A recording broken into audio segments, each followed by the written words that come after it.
élaborer un schéma narratif. Les étapes du schéma narratif, on a situation initiale, c'est le début, le calme, l'équilibre. Élément perturbateur, c'est le problème qui se pose dans le récit. On a péripéties, c'est comment évoluent les événements. 4. Dénouement, c'est-à-dire comment on a résolu le problème. Et situation finale, c'est-à-dire la dernière action du récit.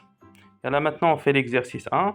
Fait correspondre chaque étape du conte, qui est en désordre, avec l'élément du schéma narratif qui convient.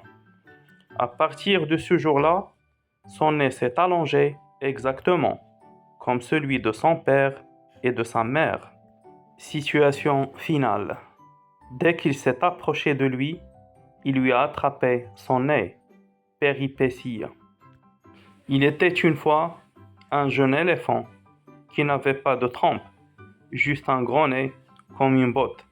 Situation initiale. Il s'est mis alors à tirer, si longtemps que son nez s'est allongé. Dénouement.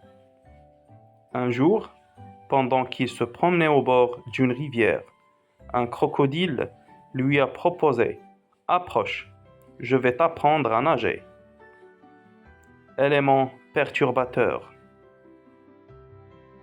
Exercice 2. Imagine une histoire sous forme d'un conte. Écris-la en suivant le schéma narratif. Tu peux t'inspirer d'un conte que tu connais. هنا طلبوا منا نتخيلوا واحد قصة على شكل حكاية ولكن في هذه المراحل ديال لو كونت ديال لو شيما ناراتيف.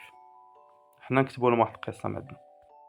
Il était une fois une fille qui vivait très heureuse avec ses parents dans une chaumière au cœur de la forêt.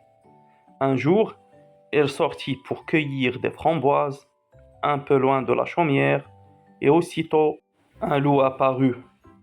Un chasseur entendit les cris de la fillette. Il tira sur le loup. L'animal tomba mort. Le brave chasseur sauva la fille et l'accompagna à la chaumière.